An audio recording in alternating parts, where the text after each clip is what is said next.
Let's talk about it, bro. Let's see what he got to say. I love Kenny's insight on a lot of stuff. Bro. He knowledgeable. So let's see what he thinks about this, bro. Let's talk NBA Finals Game 5. Final score ended up being 120-109. My apologies. This is coming out a little bit later than what it normally would. We were filming the TV show at the beginning of the third quarter, and I wanted to make sure I watched that third quarter before I came here to talk to y'all. Shout out to TJ McConnell. Because before we started shooting, we going to halftime. I forget what the score was, but it's a big lead for OKC. We look back and be like, oh my God, it's down to 6. It's all TJ McConnell. Shout out to him. Should have kept him in the game. They just needed, for everybody else to come along for the ride. We're gonna talk about that in a little minute. Shout out to Pascal Siakam as well. I think we have to start off by talking about Dub. J-Dub just gave us not just the best performance of his postseason career, not just the best performance of his NBA Finals career, but maybe the best basketball performance he has ever put on in his life. We talking about 13U. We talk about high school. We talk about college. A good old 40 ball in the NBA Finals in a game. 40 ball, 40 piece in the finals. Hey, that's Dub for you, bro. He's nice. 5. It's insane work. 40 points, 6 rebounds, 4 assists. And when I tell you, he showed every single tool in that bag. While playing defense. We talk about getting downhill, finishing at the basket, drawing contact, playing through that contact, getting to your mid-range shots, hitting those. And he did the thing that I asked him to do based on last game. He took threes today. Some of them just straight pull-up threes. Some of them just catch and shoot threes. He made 3 of them today. Hell, they made 3 as a team last game. Him, Lou Dort, Aaron Wiggins, and Kaysen all gave them 3+ threes tonight. Like, that is how you... That's how you play Thunder basketball. Game, but that's how you really bounce back after a really poor performance. Again, a poor performance that they won. And I remember after Game 4, I was saying that, man, this was a game for the Pacers to win. And I bet that if they end up losing this series, which... we're in closer and closer to maybe that being a reality. If they lost the series, that Game 4 blown game is going to be the one that they look back on and say, damn, we could have won. Because a 3-1 series is so much more different than a 2-2 series. But, hey, bro, it's even. We choked just as bad, bro. So, you know what I'm saying? Like, but, hey, he's right, though. Series, and boom, OKC has 2 shots to win 1 game. And the way they've been performing at home, it's going to be tough. My boy D Mills has a saying. I mean, a lot of people say this, but nobody says it more than Derek. He says, role players play better at home, and boy, did we see that today. You know that. Aaron Wiggins, who, again, after we talked about in game number 4, he had such a poor that LeBron series was trash. Check into the game in the third quarter. I had it in my notes. Why? And in this game, he saved basketball. He saved the Oklahoma City Thunder. 4 made threes. Cason Wallace was an 0-4 for 3 going into this game. In this whole playoff series, he hit 3 big threes. Big game from Wallace. Defense. I think the defense is always going to be the thing that we talk about the most with this OKC Thunder team, because it was so staggering. There were times in this game, especially in that first half, where the Pacers were just throwing the ball and turning the ball over, where there were possessions at a time where the Pacers couldn't even get 2 feet into the arc, not 2 feet into the paint. I'm saying, legitimately holding them on the outskirts of the court and locking their ass up. I'm saying, bro. Like, again, it's a historic defense. I know I've said it a million different times, but I find it to be pleasurable to watch as a guy that has always loved great defensive teams. And even though Chet was poor from shooting today, his defense was so damn good. Shea, listen, we just talked about Dub's 40 points and how amazing that was.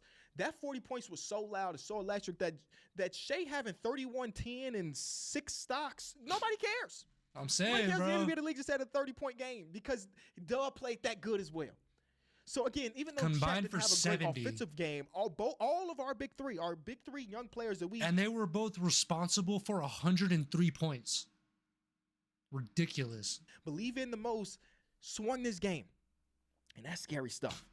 Because it did feel like throughout the series, we rarely got all 3 of them having like super positive impacts.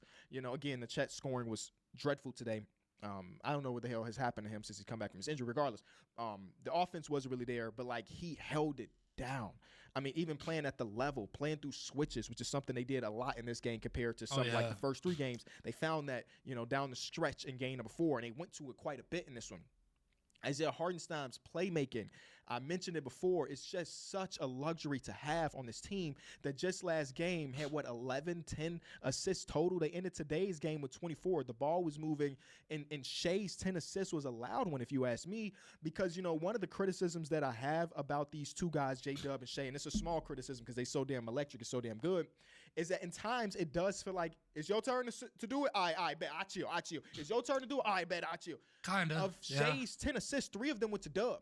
And we had games at a time last series where both of them would end up with 5 assists each, and none of them were to each other. So they weren't really playing off each other. And in this game, again, at the end of last game, they kind of found some things where they were using Dub as a screener, and that's how we got the Neesmith onto Shea. And now I can't lie, bro. Whether Shea or Dub has the ball at top, and the other guy comes and sets a pick, bro.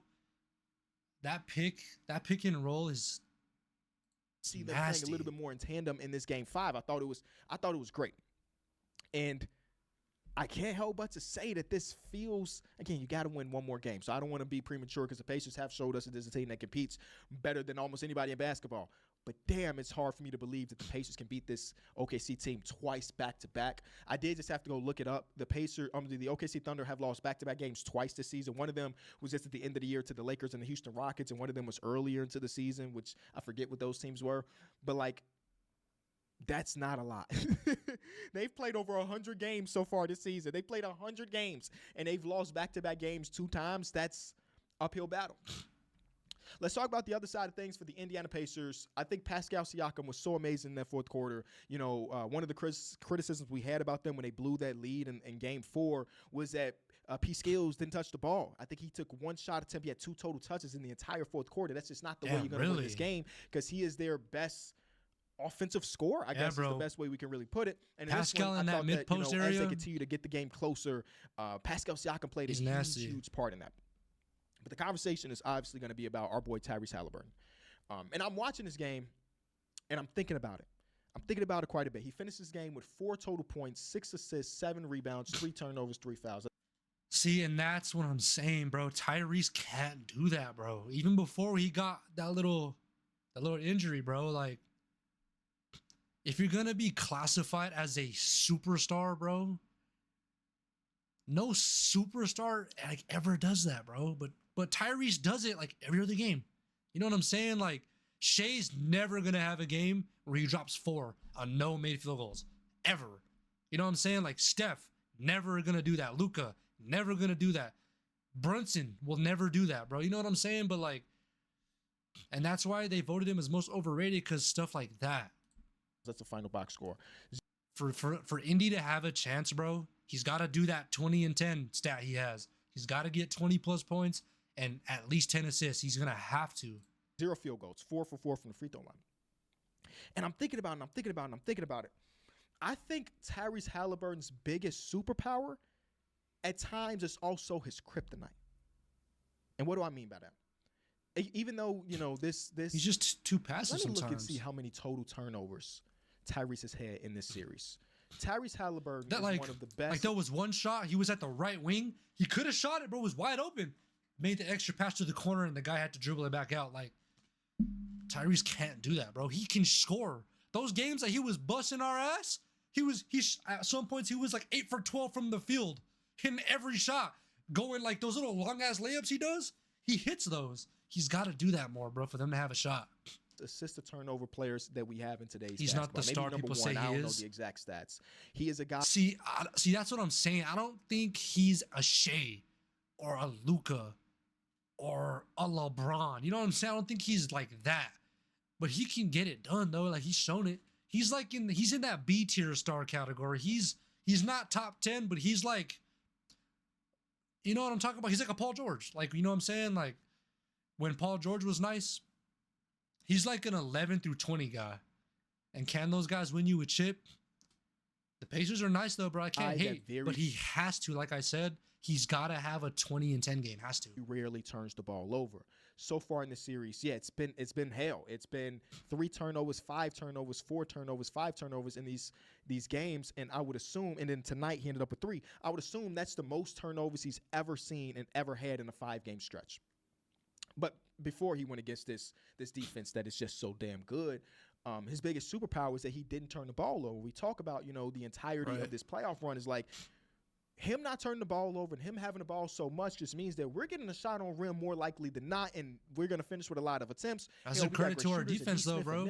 We play passing lanes really well. Can't hit the side of a backboard right now. We usually have good shooters, and if we get good shots on the board, then boom, we're going to be able to score. While you might struggle to score, you might go on a stretch, you can't score in 3 minutes because of our efficiency and us not turning the ball over as a team, we're going to find a way to score more likely than not. But part of them doing that and part of Tyrese being able to do that is he is a low-risk taker in a way. They're so damn good offensively as a team where, like, they kind of understand where each of them is going. Again, before they saw this team that's going to turn them over 20 times a game. They just know each other so well that their ball is flying, but there's not a ton of risk-taking. And I think that the kryptonite of that is that we don't see games where Tyrese Halliburton takes the risk. We don't see games where he plays a little bit outside of his body because that might be what the team needs in this moment in time. They lost this game by 11 points. Again, at one point it felt a lot longer, a lot bigger than 11 points, but they fought back, and then OKC answered phenomenally in that fourth quarter. Right. But if Halliburton has a normal Halliburton game, like a, season averages of 19 and 9, whatever the hell it was, even if it's a little bit less than that, this is a game you walk out of there with the win. But because this team, the OKC team, doesn't necessarily allow you to take those risks, and he's known as a somewhat of a non-risk taker in a way, then it's the anti-series for him. I'm sure that when we turn on TV tomorrow, it's going to be the number one topic of conversation. They're going to talk about Dub for a minute. They're going to talk about Shea and OKC being one-game wins. Going to turn around to bloop. Tyrese Halliburton has 0 field goals. And I'm not even saying that they're wrong in that because 0 field goals is wild. But I think that my one thing that I would love for my boy Reese to end up doing, and whether it's in this series or we talk about the future of his career, because the motherfucker's made 2 All-NBA appearances already in his young career. I would love to see him just turn up Just turn up the, I don't know. I just want him to take more risks. And again, may not be the series for that because this damn team they're going against us flying around and jumping passing lanes, and don't you dare turn your back. I mean, the jump pass Tyrese Halliburton made cool again. He can't jump past this series. He just can't. They're just, but like, for the future of him and the future of this team, I would love for him to just take a little bit more risk. That may mean that you turn the ball over more than what we're used to, but then it might be worth it at the end of the day. We might have more 30-point games. We might have more 20-point games. We might have more 40-point games and so on and so forth. And it might be beneficial to the team long term, but who the hell am I? I'm just a dude on YouTube. But man, but it's true, bro. To have that TJ McConnell performance, another great one. That hurt, bro. You got to keep him in. You got someone like that, you got to keep in the game. I get, like, you want to get Tyrese going, bro. You got to play both. I remember this series for TJ McConnell. Especially if he's the one keeping you close. Take out Nemhard or somebody, bro. Especially because he was cooking us. Bro, in the post, he was cooking Dub, bro. I can't even lie. That spin move, that little jump shot he has from, like, 5 feet out, it's automatic with that dude, bro. No matter what happens. To have another TJ McConnell game like this, for all the heartbreak fashions ways OKC lost these playoffs, they got to get past those and go to the final. That's what I'm saying, bro. This has to be the year we do it. And just need all these years of watching OKC choke over year after year, player after player, star after star, we're due, bro. We are due. A bit more from your guys, and they just don't really step up. It's something, man. It's something. I thought Shea did an amazing job punishing Miles Turner when he cat up to the level. That's something that, he's been able to do a lot. But I think we should spend a lot of time shining the light on Dub. And, again, shining the light on Shea. Last game, he had 0 assists. And the game they won, by the way. He had 0 assists. That's crazy. He looked out of his wits until we got to the last 3 minutes of that game. And in this game, I thought that it may have started off a little bit slow as far as that decision-making, but I thought that he eventually got to the point where he's making right decisions left and right. And if he's going to make right decisions, I don't know what you can take away. If he's going to make right decisions and the team is going to shoot well from 3, it's an uphill battle. The Thunder are 1 game away from being NBA final or being NBA champions, man. Kind of nuts. We are closer and closer to the season being over. I don't want it to end, so come on, Pacers. Come on, give us a game 7, man. We ain't had a game 7 in the NBA finals in quite some time. End it in Indy. All right, I'm done. We got to end it in Indy, bro. Nah, I don't know, but hey, bro, like I said, bro, if we choke and lose this in 7, But like I don't think we will. But like I said, but we are due. We are due.